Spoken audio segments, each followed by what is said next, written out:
Generalmente nosotros tenemos muchas preguntas en diferentes situaciones de la vida y a veces esas situaciones no las callamos y nos las dejamos muy allí. Generalmente nosotros conocemos situaciones difíciles como la enfermedad de un ser querido, cuando visita el cáncer una familia, cuando alguien está en un hospital, cuando alguien está pasando por una situación difícil y es una crisis, es una tribulación, es un momento difícil. Pero también hay algunas situaciones que nosotros pasamos que a veces nosotros no encontramos sentido y algunas veces nosotros no hablamos de esas situaciones.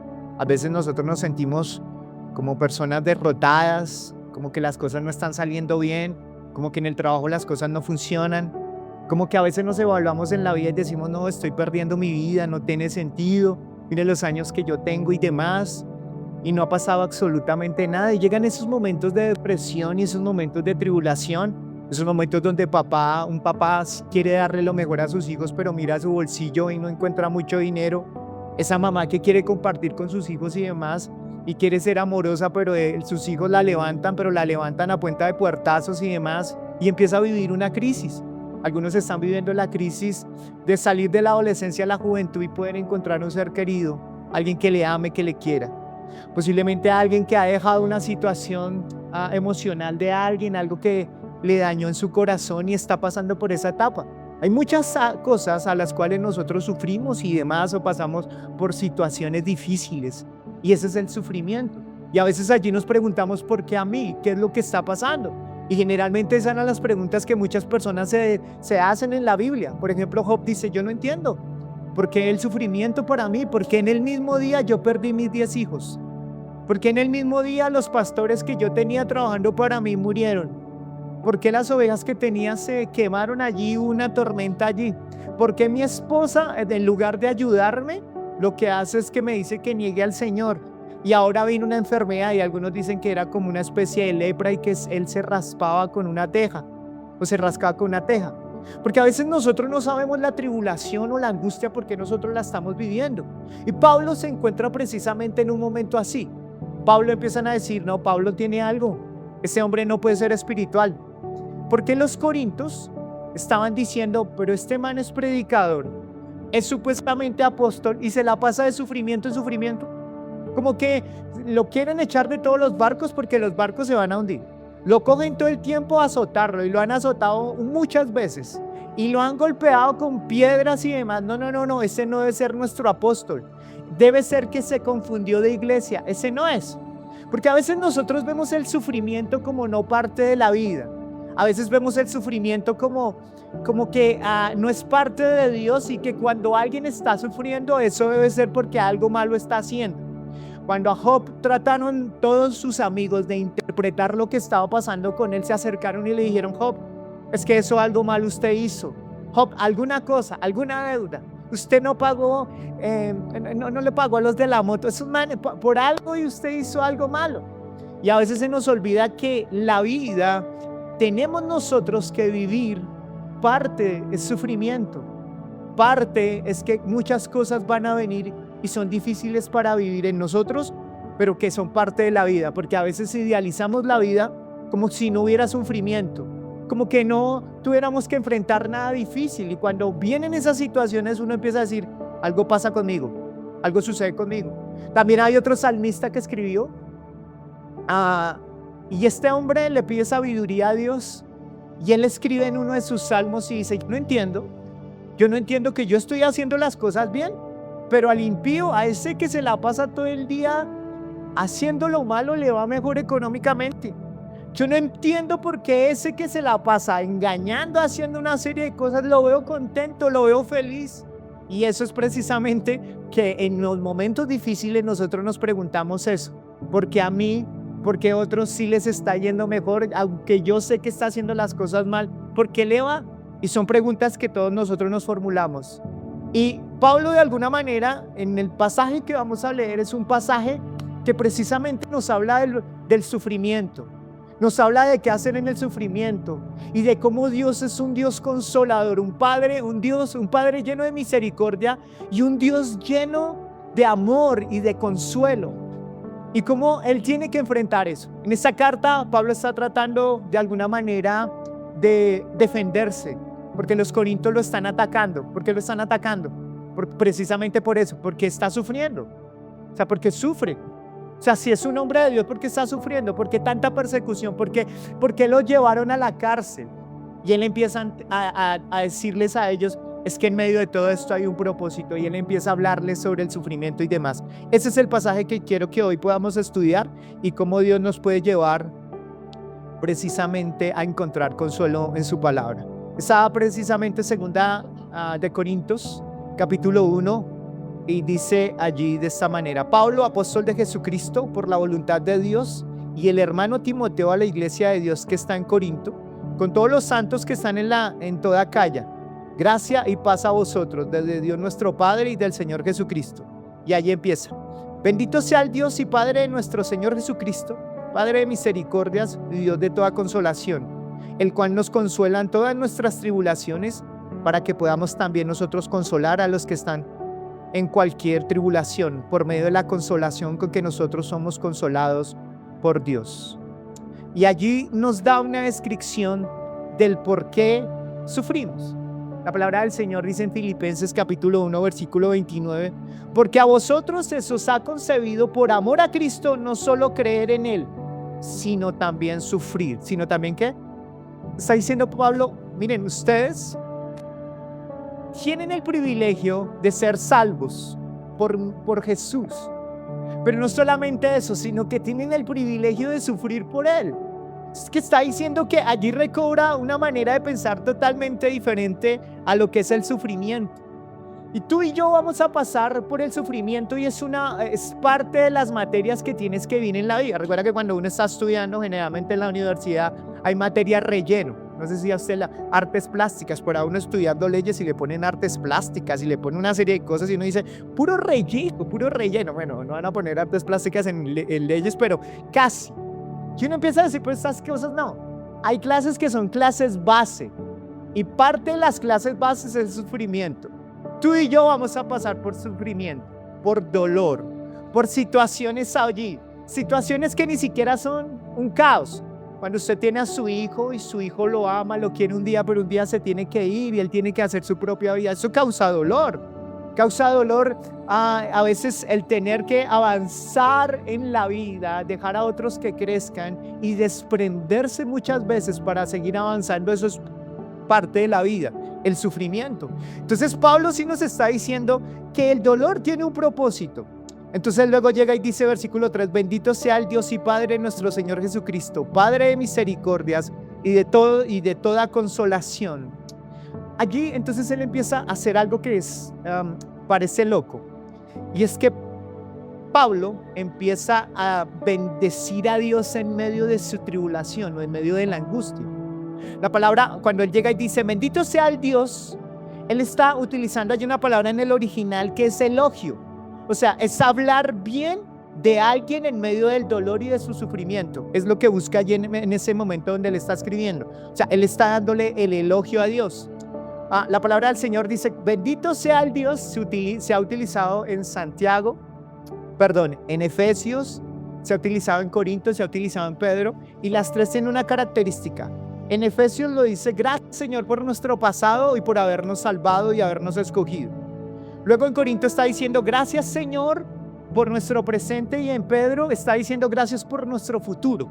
Es como que en medio del sufrimiento, algo que deberíamos ver es que Dios está en nuestro pasado, en nuestro futuro y en nuestro presente. Y eso nos empieza a dar una indicación de que Dios está en medio de la situación difícil, y que en medio de la situación difícil debería romper los esquemas, porque generalmente en el sufrimiento somos dados a la queja, ¿no?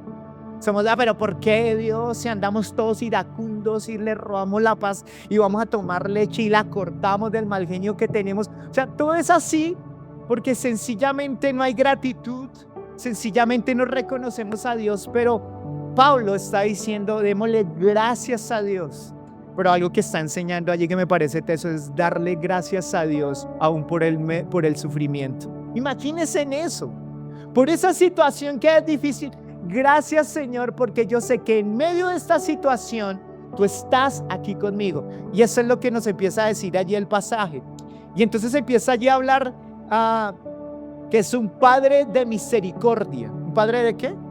de misericordia. Bendito sea el Dios y Padre de nuestro Señor Jesucristo, Padre de misericordia, Dios de toda consolación.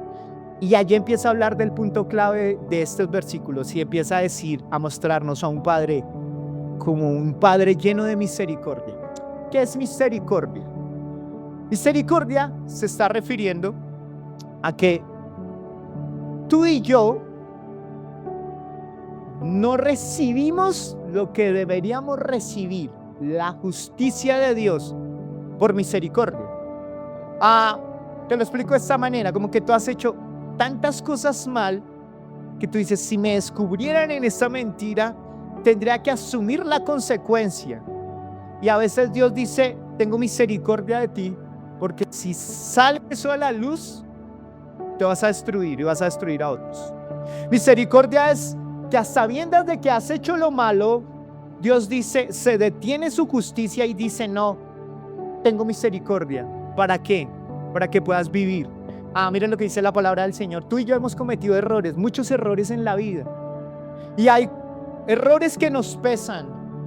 Y esos errores, si recibiéramos la consecuencia, nos aplastarían. Pero la misericordia es como que Dios te dice, te estoy dando una oportunidad para que hagas lo bueno. Te estoy dando una oportunidad para que sigas viviendo. Alguien una vez se acercó a un hombre de Dios y le dijo, ¿sabes? Si Dios realmente existiera y Dios fuera justo, ¿por qué Dios deja a los niños en la calle? ¿Por qué Dios no hace justicia? Y entonces este hombre le responde, porque si Dios hiciera justicia, tú tendrías que morir. ¿Cómo así? Tú tendrías que morir porque tus pecados y tus errores te acusan todo el tiempo. Pero aún viene misericordia de ti para que tú te arrepientas y hagas las cosas bien. Cuando dice que es Padre de misericordia, se está refiriendo que esa misericordia te ha sostenido, te va a sostener. Está lleno de misericordia porque ¿cuántos de nosotros necesitamos misericordia? No sé si me hago entender. Es como que usted está en un trabajo y usted lleva 3 meses. Los primeros días a usted se lo aguantan con sus errores en su trabajo, pero ya pasó el tiempo de prueba y usted volvió y la embarró a los 4 meses. La venía embarrando los 3 meses, pero dijeron vamos a darle otra oportunidad. Y al 4.º mes sigue metiendo embarradas y al 5.º mes sigue metiendo embarradas y demás. Y uno podría decir, están llenos de misericordia porque no me han echado con todas las embarradas que he hecho. Es exactamente así como Dios lo ha hecho contigo y conmigo. A pesar de tus embarradas, Dios te sigue dando oportunidad. Dígale al que está a su lado, a pesar de tus embarradas, el Padre de misericordia te llena de ello. La palabra del Señor habla de que sus misericordias son nuevas cada mañana. Cada mañana hay una oportunidad para levantarte a pesar de tus caídas. Cada mañana el Señor se extiende con misericordia para decir, vuélvete a mí. Cada mañana el Señor te está diciendo, corrige tu rumbo. Cada mañana es la esperanza para decir, hoy puedes empezar de nuevo, créeme. Eso es un Padre lleno de misericordia. Esa palabra misericordia tiene que ver con vísceras, tiene que ver con entrañas. Es como que Dios nos ama tanto, pero también le duele tanto que también soporta tanto. Miren lo que pasa, por ejemplo, alguien decía cuando estuvo Adolfo Hitler. Alguien dijo que Adolfo Hitler no fue tan malo como él pudo ser. ¿Por qué? Porque la misericordia de Dios lo sostuvo. No es que él fabricara lo malo y entrenara a Hitler, sino que la misericordia de Dios estuvo aun cuando el hombre no pudo llegar a desarrollar la maldad. Miren esto por un momento. Yo no sé si usted ha tenido esos momentos de lucidez donde usted se mira al espejo o donde usted empieza a mirar su vida y usted empieza a decir, es que yo soy malo. ¿De verdad? Algunos dicen, no, yo me comparo. Algunos se escapan de eso comparándose con otros. Pero cuando dejan esa tontería de compararse con otros y empiezan a mirarse delante del Señor, uno empieza a decir, si la gente supiera todos los pensamientos que tengo, si pudiéramos conectar un cable HDMI a un televisor que pudiera ver todos los pensamientos y todas las cosas absurdas y las cosas malas que tenemos, diríamos, wow, necesito mucha misericordia. ¿Cuántos necesitamos misericordia? Amén. Los que no levantan la mano al finalizar nos firman las Biblias. gracias. Pero también allí dice que Dios es un Dios de toda consolación. ¿Un Dios de qué? De toda consolación. Allí en esos versículos del 1 al 11 aparece más 10 veces la palabra consolación. Y uno podría decir, ¿pero qué es consolación? Consolar se está refiriendo, no es como consolar a un enfermo, como que el Señor dice, en medio de tu sufrimiento, yo te voy a consolar. Y Él empieza a definir, aquí Pablo nos va a definir cómo es la consolación. La consolación no es de Dios como cuando alguien se muere, un familiar tuyo, y tú vas y le dices, sentido pésamo, y le das un abrazo y demás. Como cuando alguien se cae y se parte y tú no sabes nada de poderle ayudar, pero tú lo levantas y tratas de hacer algo, pero no lo puedes consolar. Estás allí, no puedes darle lo que esa persona necesita. Pero cuando habla el Señor de consolación, no es simplemente un alivio emocional que quiere dar o palabras de ánimo. No es eso lo que Él quiere dar, es mucho más poderoso. No es un Dios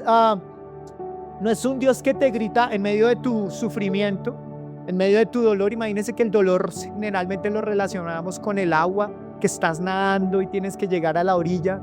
Y el Señor no es como, ánimo, tú puedes, vamos, llega a la otra orilla. No, el consuelo de Dios es que Dios te ve nadando, se mete a nadar contigo, te agarra del brazo y los dos empiezan a nadar para llegar a la orilla.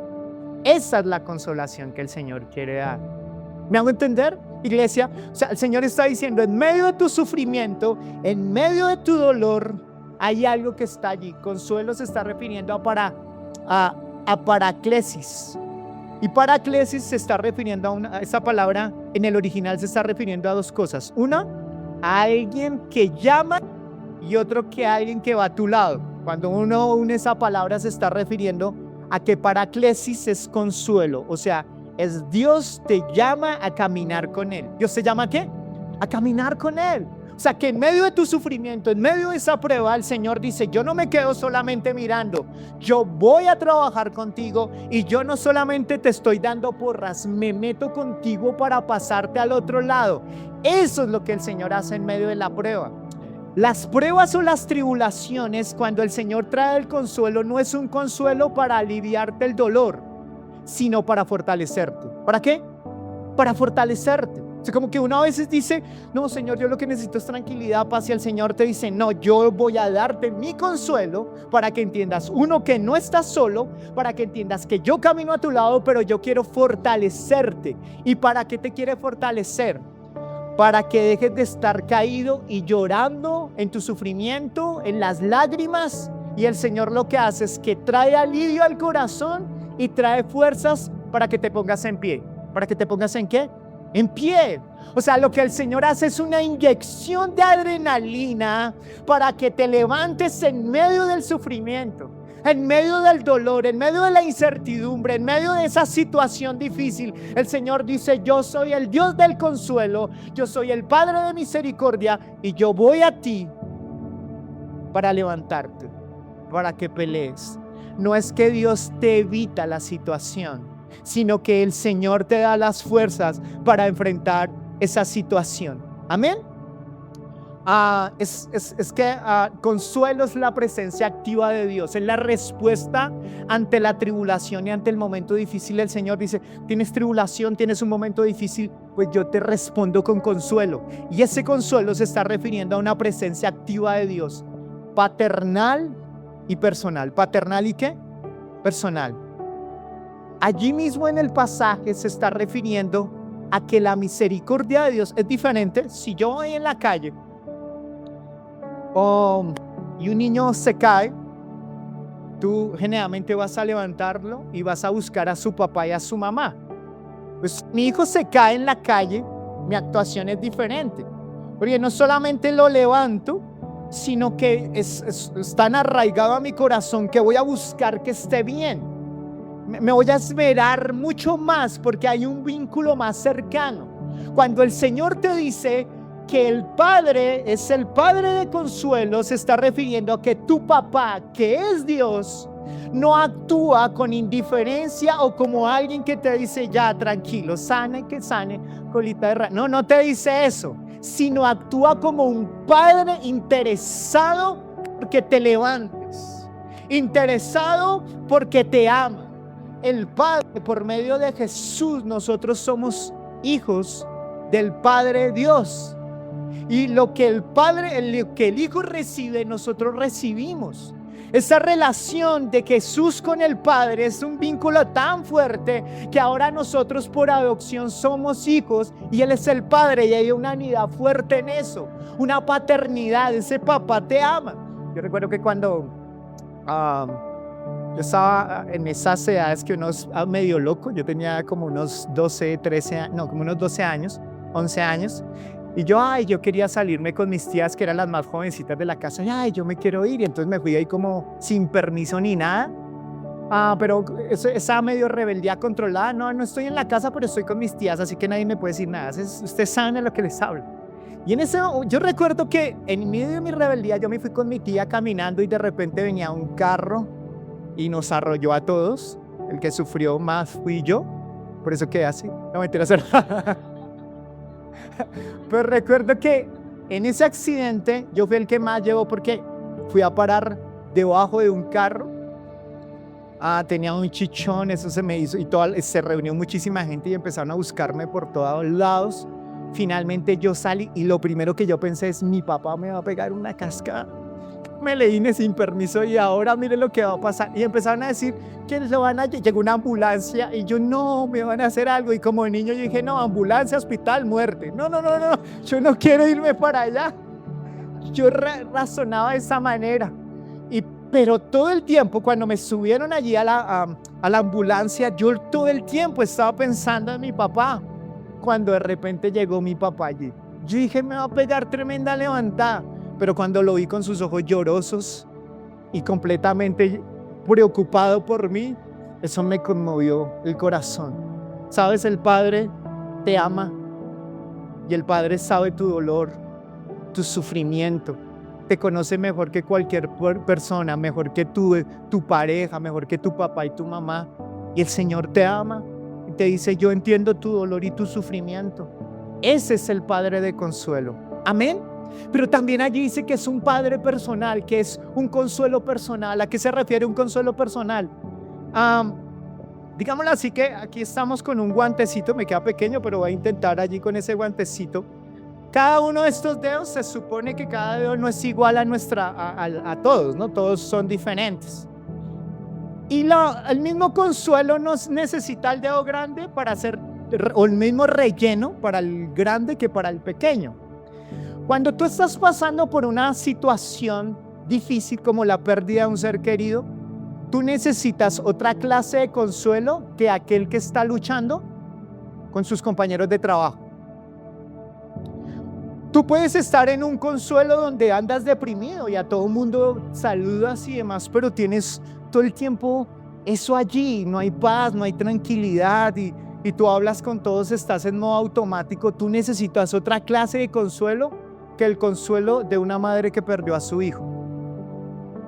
Tú necesitas otro consuelo si necesitas una fortaleza para sacar un proyecto adelante, o necesitas un consuelo para levantarte y amarte a ti. Cuando el Señor dice que Él es el Dios del consuelo, se está refiriendo a que Dios es suficiente para tu necesidad. Amén. Y eso me encanta, porque no es como que Dios automáticamente a todos les da consuelo y mira a ver cómo se soluciona. No, Él dice: yo entiendo tu lucha. Y miren, aquí para un momento, miren, yo encuentro mucha gente que está muy triste y que no son capaces de abrir su corazón y contarle al Señor lo que les pasa. Pero yo les invito a que el Padre del consuelo y el Padre de misericordia te llene completamente. Porque el sufrimiento y el dolor no te van a llevar a crecer, no te llevan a ninguna parte. Amén. Miren esto. Generalmente a nosotros siempre nos han hablado que cuando los elefantes eran muy pequeños, les colocaban una especie de cuerda y clavaban como tal una estaca. Entonces el elefante iba a intentar salir su pata, pues no lo puede hacer porque tiene poca fuerza. Y siempre hemos hablado de eso como un ejemplo de que generalmente ese ya creció y tiene la fuerza para quitar la estaca, pero no lo hace. ¿Por qué no lo hace? No lo hace porque en su mente ya piensa que no lo puede hacer. Entonces, como cristianos, a veces tú y yo tenemos muchos traumas, muchas cosas que nos ha causado el sufrimiento, mucho dolor, mucha pérdida. Un matrimonio donde fuimos abusados, un matrimonio donde nos pasaron por encima, un noviazgo que de más, nuestra autoestima dañada, emociones alborotadas, una serie de cosas que llevamos a nuestra cabeza. Ahora el problema no es, ahora el Señor te dice, listo, tienes la fuerza para quitar la pata, listo, ahora lo puedes hacer. Pero el problema es que no has cambiado tu manera de ser, y posiblemente ese elefante que tantas veces ha estado amarrado tanto tiempo, si lo sacan a la selva, se muere, porque no ha aprendido a convivir ¿en dónde? En la selva. A veces como cristianos no basta solamente con que Dios nos revele la verdad, sino que necesitamos su ayuda para que sane nuestro corazón. Amén.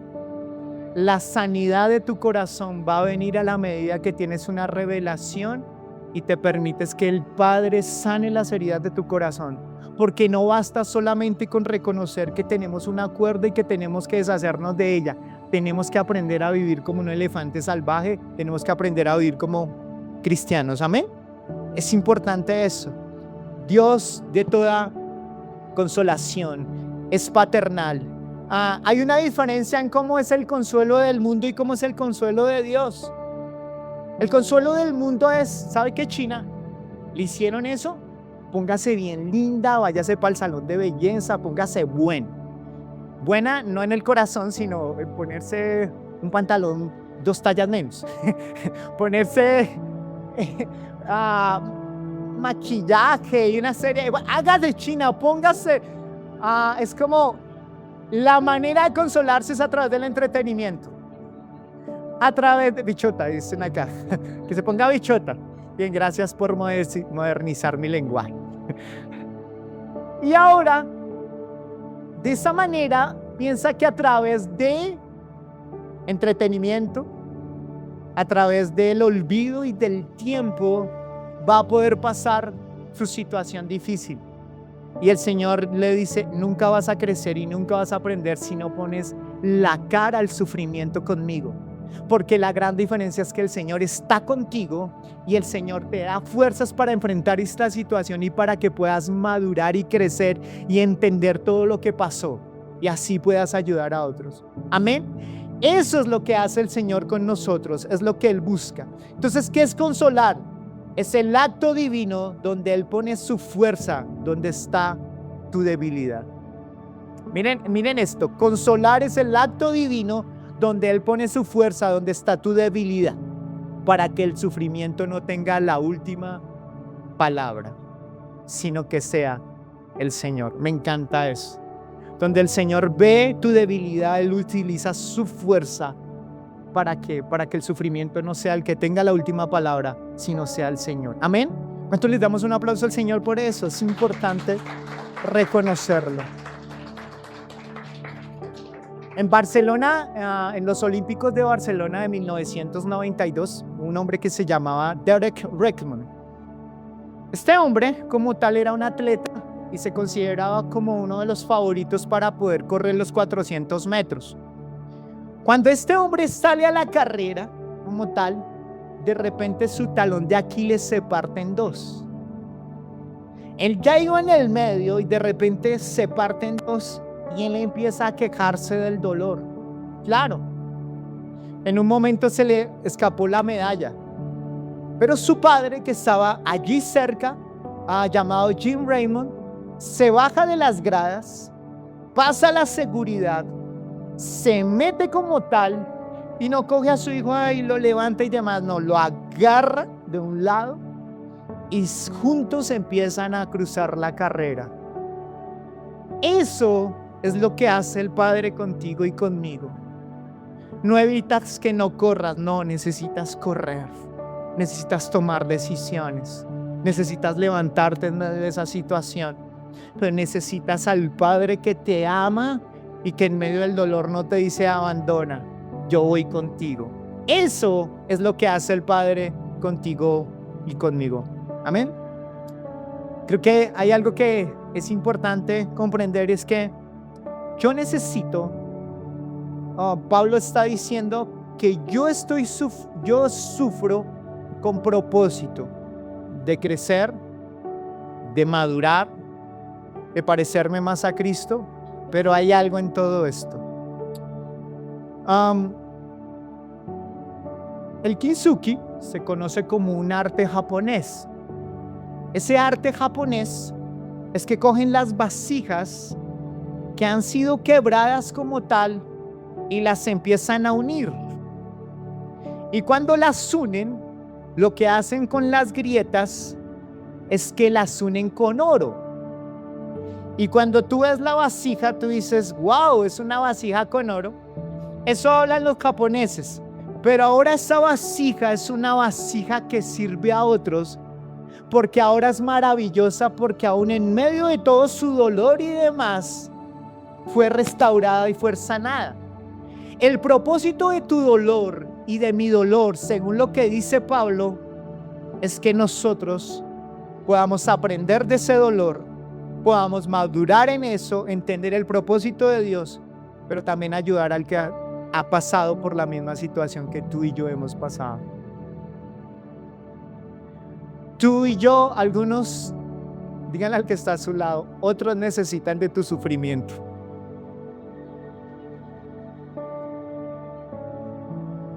Porque es diferente cuando tú has pasado y das un sermón de un escritorio y empiezas a repetir algo, como cuando a ti te ha pasado por un momento difícil. Cuando tú dices, China, a mí también me abandonaron. China, yo también tuve un matrimonio y me dejaron. Chino, esa vieja a mí me pegaba. Y empezamos a comprender y a entender que las heridas a veces son importantes. Usted va a ver un león y los leones como tal, usted puede descubrir la garra que tiene el león por las cicatrices que tiene en su cara. Y uno podrá decir, todas esas están allí. Y yo quiero decirte algo, que todas las arrugas que tú tienes en la cara son luchas que tú has ganado. Si tú hoy estás aún con vida, el Señor te ha sostenido y te seguirá sosteniendo para tu vida, pero también para que puedas ayudar a otros. Amén. Ese es el propósito también del sufrimiento, de podernos poner en los zapatos de los demás y comprender, tener una empatía, de saber el sufrimiento y no es guardarnos ese sufrimiento. Porque aún Dios en medio de todas esas situaciones, como un orquestador, permite que pasen ciertas cosas en nuestra vida para comprender que el propósito del ser humano no es que sea feliz sin problemas, sino es que Dios nos está preparando para la eternidad con Él. Amén.